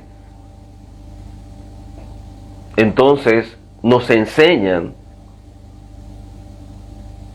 el Hasonish nos habla de que la única forma es tratando con las cualidades, con los atributos. El descenso fue en cualidades, el descenso fue en atributos, y esa es la parte que debemos nosotros trabajar. Y las personas no la están trabajando. Las personas están adquiriendo un conocimiento. Vemos que la Torá dice: no asesinarás, no robarás, honrarás a tu padre, guardarás el Shabbat. Eso lo dice la Torá. Pero ¿por qué la gente no lo hace? ¿Por qué la gente sigue violentando la Torá? ¿Por qué la gente sigue deshonrando a sus padres? ¿Por qué la gente sigue robando? ¿Por qué la gente sigue asesinando? Porque la gente sabe lo que establece la ley y la gente sabe las consecuencias de la ley. Lo que la gente no ha trabajado, lo que la gente no ha buscado es qué es lo que causa esto, qué es lo que hay en el ser humano que origina, que violente la Torá, qué es lo que hay dentro del ser humano que no honra a su padre, qué es lo que hace que una persona tome la decisión de asesinar, qué es lo que hace que alguien sea impulsado a robar. Las personas no están buscando en la Torá una forma de vida, una manera de cómo cambiar su forma de pensar, cómo poder trascender con actitudes que expresen nuestras convicciones internas en un camino en santidad. Esa interrelación entre actitud, conducta, comportamiento, que haga evidente que somos hijos, no porque decimos ser hijos del Eterno, sino porque tenemos actitudes y conductas que son iguales a nuestro Padre. Es por eso que inmediatamente que vino la revelación de la Torá y fue promulgada, el pueblo tuvo que empezar a tomar decisiones. Pero ya el pueblo venía siendo procesado al trabajar esa área interna que es sacar la mentalidad de Egipto. Ya salimos de Egipto físicamente, ahora que Egipto salga de mi mente, que yo no me comporte como la gente en Egipto, que yo no actúe como la gente en Egipto, que yo tenga una actitud totalmente diferente. El problema es cuando en medio del desconocimiento, en medio de la ignorancia, también se es arrogante. Porque no hay nada peor que un arrogante que es ignorante. El ignorante que también es arrogante nunca oye, nunca pide consejo, es sabio en su propia opinión. Piensa que nadie está a la altura de darle un consejo o una orientación porque se siente lo máximo, lo superior. Y eso causa mucho daño. Cuán importante es que nosotros podamos conocernos y darnos cuenta de que necesitamos un tikkun nefesh, una rectificación del alma. Y el tikkun nefesh o la rectificación del alma solamente se da en aquellas áreas donde nos sentimos afectados, ofendidos, adoloridos por algo que se está pidiendo. Cuando la Torá me demanda un tipo de conducta y eso me golpea, me afecta, me desafía o me genera malestar, es porque en esa área yo necesito tikkun nefesh, necesito rectificación. ¿Qué es lo que determina que debo rectificar o que debo pasar por el proceso de tikkun nefesh? Cuando yo me siento incómodo frente a una enseñanza, cuando hay una enseñanza que me genera malestar, cuando hay una enseñanza que me incomoda, cuando hay una enseñanza, que no me gusta mucho, porque se está hablando de algo que está revelando mi condición, porque se está enseñando algo que está mostrando mis deficiencias, mis errores, mis defectos, y no me gusta. Y no estamos hablando del ensañamiento premeditado que se hace desde el púlpito en contra de alguien. No estamos hablando de eso. No estamos hablando de ese líder o de ese supuesto ministro, supuesto pastor, que desde el púlpito empieza a denigrar, a afectar, a criticar o a condenar a otras personas. Y que todo el mundo se está dando cuenta de quién están hablando. Porque dentro de la Torá, esa humillación pública es asesinato. Por lo tanto, cuando la palabra te dice no asesinarás, también está el hecho de que tú no puedes públicamente humillar a alguien. Cuando tú humillas, cuando tú vejas, tú menosprecias a una persona en público y él se siente avergonzado, humillado, esa persona fue asesinada. Y ahí tú violentaste la Torá. Eso es asesinato, un acto con premeditación, que es diferente a matar, que puede ser un acto sin premeditación, sin deseo, en defensa propia o sin querer. La Torá dice no asesinarás. Y hay gente que asesina. Entonces, cuando hablamos de esta forma de enseñar, de transmitir la verdad, y de transmitirla, que muchas veces lo que se está enseñando pueda una persona sentirse aludido y con ello incómodo, esa es la señal de que el Eterno te está diciendo, presta atención porque en esto tú tienes que mejorar. El gran problema es que la gente simplemente está buscando un conocimiento sin sentido, o no están buscando el conocimiento con la motivación correcta. Lo decíamos al principio. Personas que están estudiando las Escrituras bajo la perspectiva hebrea simplemente para descubrir los errores teológicos. Y las Escrituras bajo la perspectiva hebrea está para descubrir los errores que tenemos como persona, no los teológicos. Los teológicos, eso es algo secundario, es una consecuencia de, pero no el motivo, no el propósito. El propósito principal es ver en la Torá la verdad y que esa verdad se transforme en una luz, una lámpara que guíe mis pasos para caminar de forma correcta, evaluando mi comportamiento, mi conducta, mi actitud. Y de esa forma mejorar, de esa manera rectificar.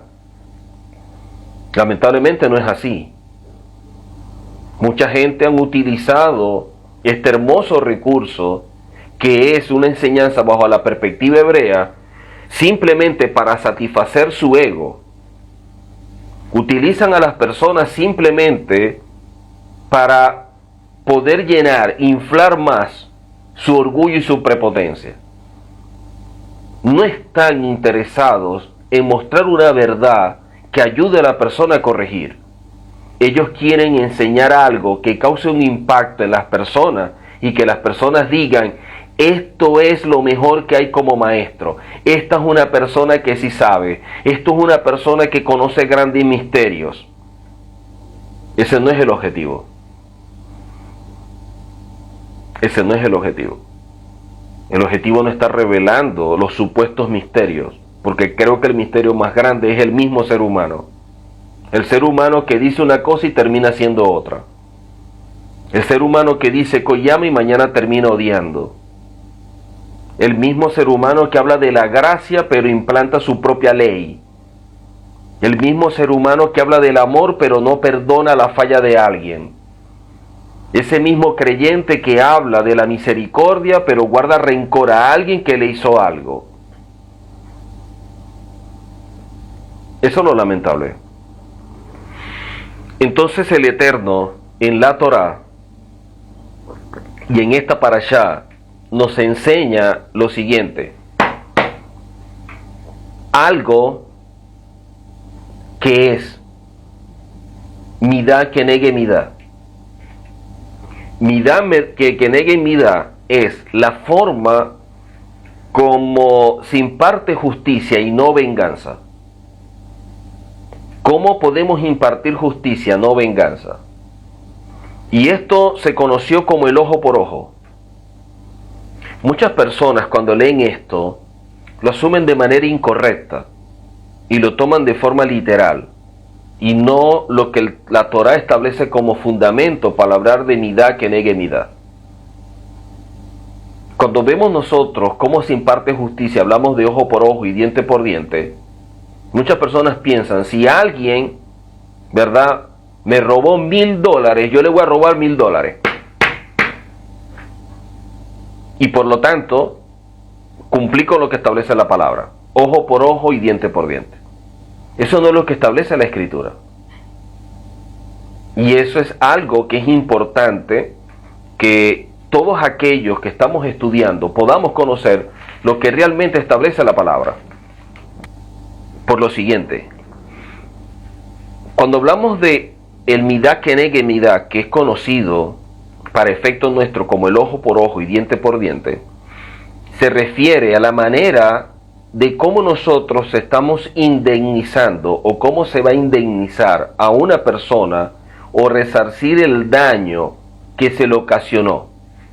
Y esto lo determina lo que conocemos como un begdín.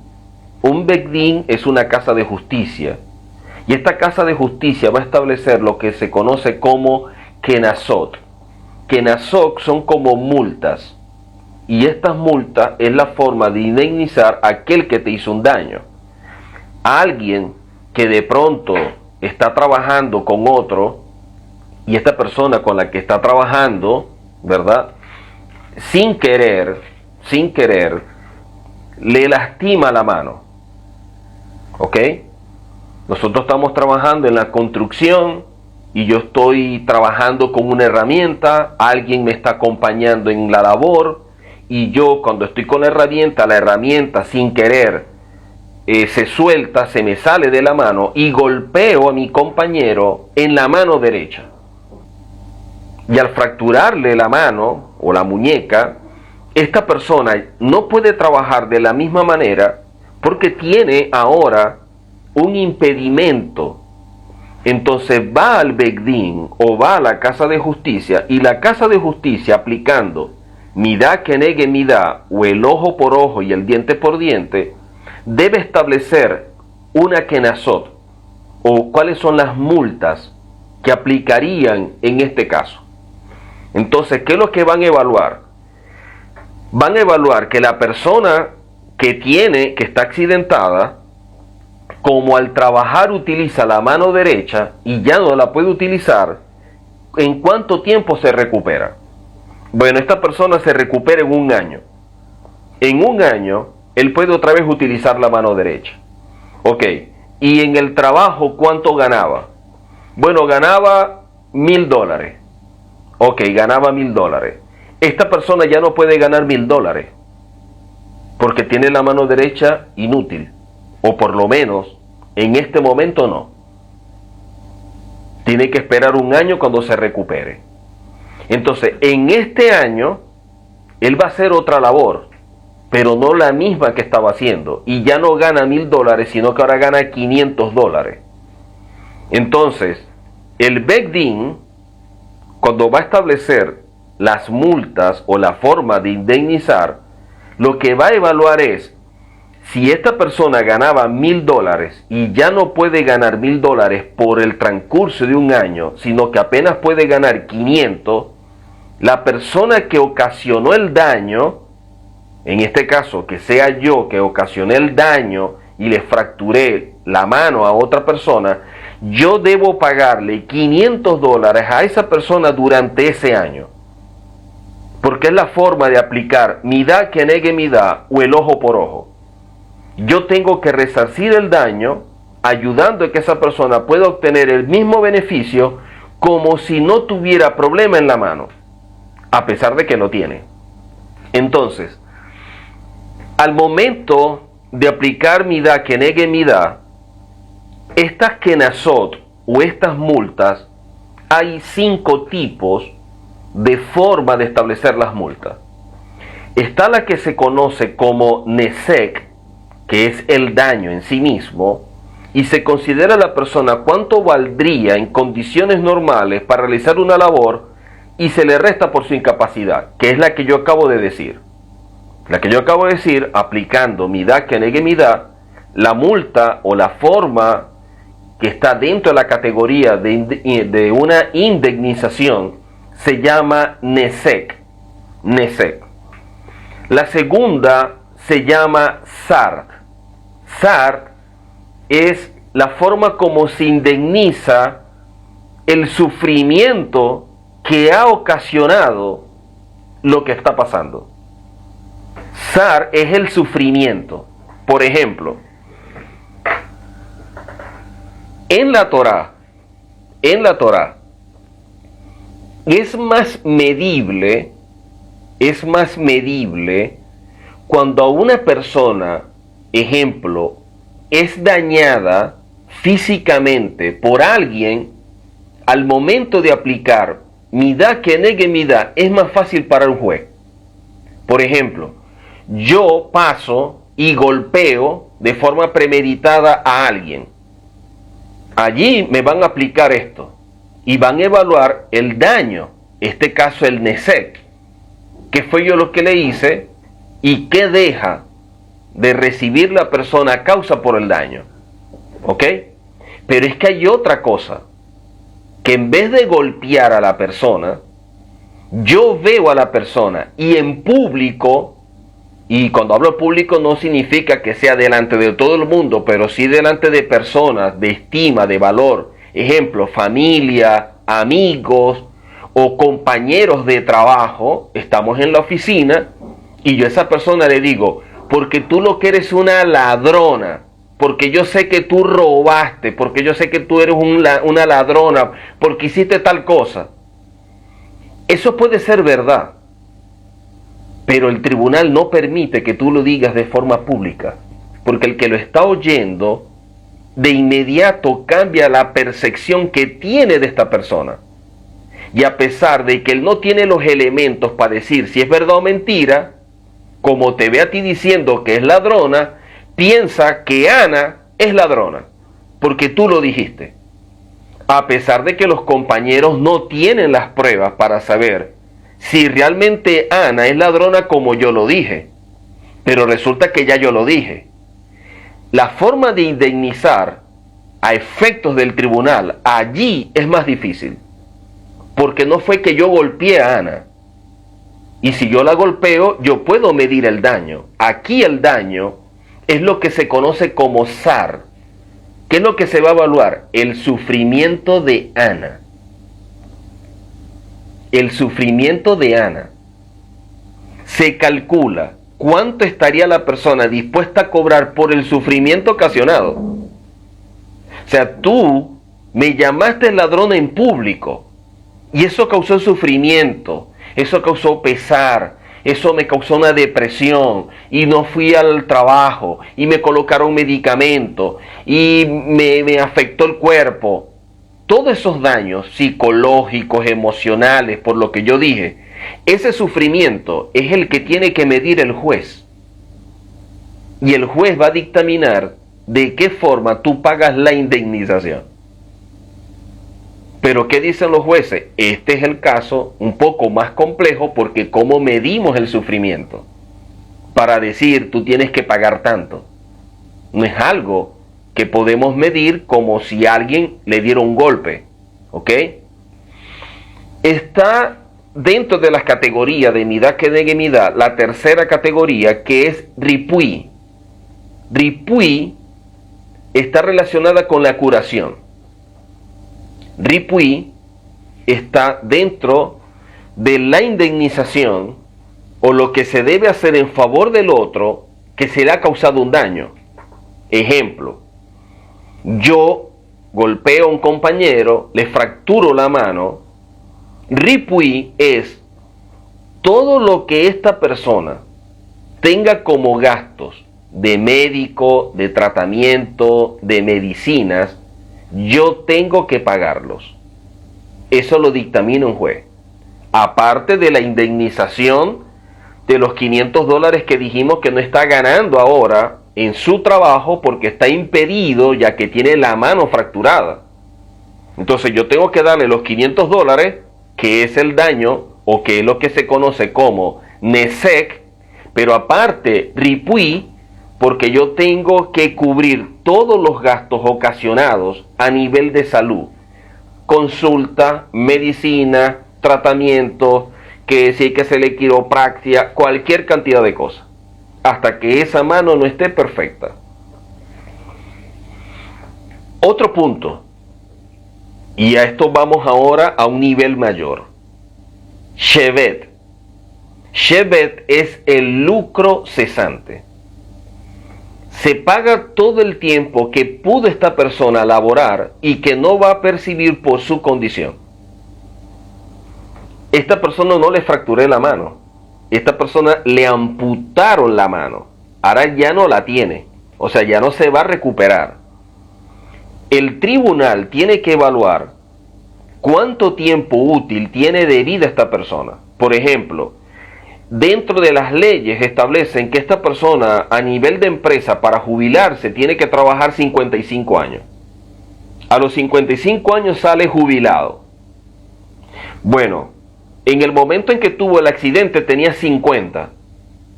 Quiere decir que le faltan 5 para jubilarse. Esos 5 años que no va a poder trabajar de la misma forma o a lo mejor quede impedido por completo y no puede ir a trabajar, el juez dictamina o el Begdín dictamina cómo el que hizo daño le va a tener que pagar todo su salario completo a esta persona sin poder trabajar durante 5 años, porque luego ya sale jubilado. Y por último, que yo considero que es el más difícil de medir y que ahí se apela a la sabiduría de la persona que está en autoridad, la persona que es establecido como juez o como Dayan, y es lo que se llama Boshet. Boshet es la indemnización por la vergüenza. Se debe pagar el costo que genera la vergüenza porque ahora esta persona está incapacitada. Entonces, a mí me da vergüenza que me vean sin la mano. A mí me da vergüenza que me vean sin el pie, porque bueno, tuve el accidente. O como tuve el accidente, ahora yo tengo que salir con muletas o lo que sea. Todo eso me causa a mí una vergüenza. Y eso crea un daño también psicológico. Entonces, ¿cómo se puede dictaminar el nivel de vergüenza que ocasiona en una persona para establecer el daño y de allí poder indemnizar a alguien? ¿Cómo hacemos para medir eso? Entonces, los jueces tienen que ser personas muy entendidas de todo esto para poder saber cómo establecer justicia de forma correcta en medio del pueblo cuando algo se presente y evaluar estas 5 categorías para aplicar midá keneged midá o el ojo por ojo y el diente por diente. Ahora, si nos vamos nosotros al plano terrenal, a este tiempo en el que estamos en la sociedad, eso es algo que debería hacerse dentro de la comunidad. Pero imagínense cómo nosotros aplicamos dentro de la misma comunidad que un tribunal de justicia dictamine Boshet o el pago por la vergüenza, cuando el mismo pastor o el mismo ministro está avergonzando a otra persona públicamente. Si el que debe dar el orden de cómo actuar correctamente es el que avergüenza, el que daña, el que critica, el que deja a otro, es complicado. Por ejemplo, usted está en una congregación y de pronto usted está estudiando, está aprendiendo y ha despertado muchas verdades y se da cuenta de que quiere seguir avanzando y por lo tanto en el sitio donde usted está se siente estancado. Usted habla con su pastor y le expone, le explica lo que usted está experimentando en su vida y de forma honesta y con todo respeto le hace ver todo esto y que va a tomar una decisión y que la decisión puede ser irse de la iglesia y que por lo tanto va a estar orando o va a estar evaluándolo durante 15 días y que en 15 días se vuelven a reunir para tratar este punto. El pastor lo oye y resulta que el próximo domingo, desde el púlpito, empieza a enseñar. Porque hay hermanos que están aquí en la iglesia que quieren que de pronto se van, que cómo es posible, gente renuente con el espíritu y Coré, que son unos hijos del diablo, que son esto, lo otro. Esta persona no está actuando de forma legal como autoridad, porque él está hablando o exponiendo las cosas basadas en sus sentimientos. Él se sentirá mal, él se sentirá traicionado, él se sentirá ofendido, él se va a ir alguien que es importante y ahora voy a tener más trabajo yo, o se va alguien que era la mano derecha, o se va alguien que ofrendaba mucho y ahora tengo menos dinero, o el que se está yendo es alguien que me colaboraba y ahora no va a colaborar. Entonces, desde el resentimiento, el pastor, con resentimiento, lo que está predicando desde el público está mostrando la parte más carnal, la parte más baja que él tiene como ser humano. Porque está hablando del rencor, está hablando desde el sentimiento que le ha generado, del resentimiento que tiene hacia esta persona. Y desde el púlpito empieza a decir todo eso. La persona que está viendo eso se da cuenta que es con ella. Pero todos los que están alrededor también se dan cuenta, porque el pastor también lo comentó a los que supuestamente son de confianza y a los que le dijo: yo les voy a contar esto en secreto, no se lo cuenten a nadie, pero resulta que ya todo el mundo lo sabe. ¿Cómo podemos aplicar justicia cuando las personas que deben actuar de forma correcta, los que deben dar ejemplo, los que deben ser gente sabia, procesados, los que deben tener un nivel de vida mayor por la posición en que están, actúan como cualquier carnal? Actúan como cualquiera que no conoce la palabra. Entonces, ¿cómo esta persona puede primero establecer un orden cuando él mismo, su vida es un desorden? ¿Cómo él puede hablar de que la Torá esté sobre el corazón de los hermanos cuando la Torá no está sobre el corazón de él mismo? O sea, una persona que no está calificada para estar como autoridad, porque no está asumiendo la autoridad como la Torá lo dice.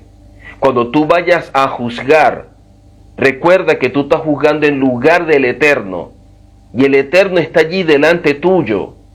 Cuando una persona actúa de esa forma, el nivel más bajo de temor al Eterno ya lo perdió. Ya dice lo que se le ocurre. Y a lo mejor le agrega y le pone más dramatismo y dice cosas. Y hay gente que son fanáticas de todo esto y que le gusta lo que está sucediendo. Y apenas salen de la iglesia, ven quién no fue al servicio. Ay, la hermana Juana no fue. Yo la voy a visitar. O yo la voy a llamar. Hermana, lo que usted se perdió, el pastor ha dado una palabra y ha hablado de esto, de esto, de esto, de esto, de esto, de esto. Y empieza la Shon Hara, cosa que provocó el mismo pastor. Esto no solamente es asesinato en público, sino que esto está causando a la persona sufrimiento y está causando una vergüenza. Y de acuerdo a la Torá, el pastor debería pagarle a la persona una indemnización por el daño que hizo. Porque ahora las personas ven a este hermano o esta hermana como un traidor, como un hereje, como el hijo del diablo. Y dígame cuando le dicen a la persona, tengan cuidado de no hablar, no tratar con la hermana Juana. Tengan mucho cuidado de la hermana Juana. Peor todavía. Peor todavía. Porque tú estás sentenciando a una persona y estás estableciendo que esa persona es X cosa cuando no es así. Esta autoridad no es una autoridad de parte del Eterno. Porque lo sensato, lo correcto, lo apropiado es, si esta persona dice, mire, yo no quiero estar más acá, es, mire, yo te deseo lo mejor. Si tú te quieres ir porque no te sientes bien, porque no te sientes identificado, porque la palabra no te llena, porque tienes otra expectativa, hermano, váyase en paz. Tenga shalom, que el Eterno lo guíe, que usted encuentre lo que está buscando. Aquí estamos a la orden. Y bueno, vaya, hágalo. Si eso es lo que el Eterno lo está dictaminando, tiene que hacerlo, porque yo no puedo estar en contra de lo que el Eterno está a usted revelándole. Hágalo. Eso es un pastor, una autoridad, un ministro sensato, con sabiduría, que actúe de forma correcta. Lamentablemente no vemos esto. Y esto es lo que ha traído como resultado que en vez de hacer como dice la Torá, tú vas a exponer, la gente termina imponiendo. Un líder, un maestro, una autoridad no puede imponer su punto de vista. Yo enseño la Torá. Hay personas que dicen, yo no estoy de acuerdo con el More Gustavo. Esa es su decisión. Eso a mí no me afecta, no me lastima, no me ofende. Ese es su punto de vista y se lo respeto. Yo por eso no voy a ver a esa persona como un enemigo. Porque en la religión sucede. En la religión, cuando tú tienes un punto de vista diferente a otro, tú eres un enemigo. Aunque son asuntos de punto de vista, ya se torna de forma personal. Y empiezan a hablar, no, yo no estoy de acuerdo. Y entonces empiezan a decir, porque él es esto, y él es esto, y no sabes que él es esto, y que él hizo esto, y que hizo aquello, y que hizo lo otro, y yo lo conozco de hace tiempo. Y ese tipo de descalificaciones ya no tienen nada que ver con la diferencia de puntos de vista. Ya tú estás entrando en el plano personal. Y mientras más ofensivo tú eres, cuando tú más agredes, cuando tú más ofendes, está demostrando cuán débil eres de fundamentos.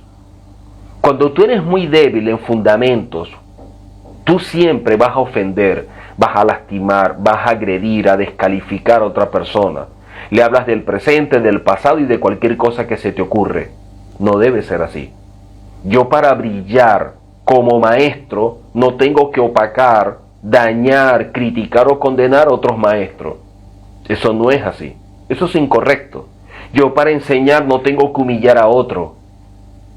La enseñanza es para ayudar, para bendecir, para que otra persona pueda caminar conforme a un propósito, no para que se sienta humillado, ofendido o que me digan en mi cara que soy un ignorante. Porque todos de alguna manera somos ignorantes en algo, pero estamos queriendo aprender, buscando una verdad con los motivos correctos. Y eso muchas veces es lo que sucede. Y lo digo con mucho dolor cuando yo veo que personas que dicen tener la verdad ahora porque caminan en las raíces hebreas, ven a alguien que es cristiano, que es evangélico, y lo llaman pagano, lo llaman mundano, lo llaman ignorante, lo llaman de todo. Esta persona que está estudiando las raíces hebreas no entendió nunca nada. No conoce la Torá, porque la Torá no es para humillar a nadie. La Torá no es para ver los defectos de otro. La Torá es un espejo para verme a mí mismo. La Torá es para aprender a conocerme, y reconocer mis defectos para trabajarlos, para mejorarlos, para crecer. Por eso el Pirkei Avot que nos enseña que tenemos dos ojos. Un ojo para ver lo bueno de las personas y otro ojo para ver lo malo que tenemos nosotros. El problema es que nosotros estamos más atentos a lo malo de todo el mundo y siempre pensamos que somos los mejores, los buenos, los que no tenemos defectos, cuando no es así. Eso es parte del autoengaño. Creer que somos los mejores, creer que no tenemos defectos. No, somos seres humanos. Y como seres humanos todos tenemos defectos. Lo que pasa es que hay gente que trabaja más áreas que otras, que controla cosas más que otras, y eso es lo que hace que las personas puedan identificar y decir, oye, yo veo que la hermana Juana es buena persona, es de lo mejor. ¿Por qué tengo que decir lo malo? Miren, de las cosas malas y de los defectos, dejemos que sea el Eterno quien trate con esa persona. Y aprendamos a valorar y a ver a la gente y reconocerla por lo bueno. No hay nadie que sea totalmente malo, como no hay nadie que sea totalmente bueno. Porque todos fuimos hechos del mismo material. Todos tenemos cualidades y atributos. Y unos caminan para bien y otros caminan para mal. Si nosotros aprendemos eso y aprendemos a valorar todas estas cosas, vamos a poder crecer. Para terminar, cuando el Eterno revela la Torá y dice, la vas a exponer ante ellos, la palabra que aparece ante ellos en hebreo es la palabra lifnehen o lifnehen. Lifnehen en hebreo es una palabra, una voz muy estrecha relacionada con la expresión lignimiutan. Y esta expresión en hebreo, lifnehen, relacionada con esta palabra, nos habla del interior de la persona. O sea, quiere decir que cuando el Eterno le dice a Moisés que exponga, que les hable de la Torá ante de ellos, alude o habla en relación a exponer todo lo que está en la palabra en lo más profundo del ser de cada uno. Que aquello que se está exponiendo pueda penetrar lo más profundo de su ser. Que eso permita que la persona pueda ver en su alma con claridad aquello que necesita cambiar, mejorar, superar. Y eso es lo que nos enseña la Torá. El objetivo a través de cada enseñanza es que todos nosotros podamos descubrir cada día nuestro mundo interior. Que cada día podamos evaluar, oye, estoy mejorando como esposo, estoy mejorando como esposa, cómo trato a mi pareja, lo respeto, lo valoro, lo reconozco, cómo trato a mis hijos, cómo soy como padre, cómo soy como madre, pero también cómo los hijos ven a su padre. Yo los respeto, yo los valoro, yo estoy agradecido por el simple hecho que me dieron la vida, yo los valoro y los honro, como dice la Torá. Yo soy en verdad un buen hermano, un buen padre, un buen esposo, un buen hijo, porque la Torá trabaja con todo el ser. Y por eso cuando se expuso la Torá, cuando se reveló la Torá, es para que esa Torá penetre en lo más profundo de nuestro interior. La misma Escritura dice que la palabra del Eterno es como una espada de dos filos, que penetra hasta separar, hasta partir el alma en dos. Y por lo tanto, eso que nos revela en un momento, como resultado de que la palabra es vista como una espada que corta, que penetra, claro que nos va a generar dolor, claro que nos va a generar tristeza, malestar, incomodidad, porque eso está revelando que esa área hay que trabajarla, hay que sanearla, hay que procesarla, porque necesita tikún, necesita rectificación. Y hacia allá es que debe estar orientado nuestro trabajo, en dar herramientas para que todos nosotros podamos construirnos que podamos crecer en lo personal, que podamos mejorar en cada área de nuestra vida. El desarrollo espiritual se mide a través del crecimiento personal. Cuando vemos gente más íntegra, cuando vemos gente fiel, honesta, cuando vemos gente responsable, comprometida, comprensiva, bondadosa, amorosa, cuando vemos esas actitudes, cuando vemos el desarrollo de esas cualidades, estamos viendo personas que en verdad conocen la Torá, porque la Torá guía sus vidas. No simplemente gente que tiene conocimiento, gente que lo que está buscando es debatir y demostrar que saben mucho. No, eso es una actitud infantil. Cuando yo lo que quiero es aprender para demostrar a los demás que yo sé. Cuando yo quiero estudiar para demostrar a otros que son ignorantes. Cuando yo quiero estudiar para que la gente se dé cuenta que yo conozco mucho. Esas son personas con problemas de autoestima, con complejos. Personas que no han superado muchas cosas en su vida. Y están utilizando la Torá de forma equivocada. Porque no la están usando para mejorar y para crecer. Y su misma actitud refleja las deficiencias que tienen. Todos nosotros, como parte del pueblo del Eterno, estamos llamados a mejorar, a crecer. Preguntémonos en algún momento en quién me estoy convirtiendo. Desde que yo encontré la Torá, cuánto he mejorado, qué he cambiado, qué he rectificado, cómo me veo a mí mismo, cómo me veo dentro de un año y qué estoy haciendo para verme así, qué estoy logrando, qué estoy trabajando para verme de esa forma. Para que la palabra en verdad cobre vida y no sea simplemente letra muerta, no sea simplemente un conocimiento que se aloja en nuestra mente, sino que la Torá se transforme en una lumbrera, una lámpara que guíe nuestros pasos, porque la Torá es la que convierte el alma, la Torá es la que nos santifica, la Torá es la que nos guía.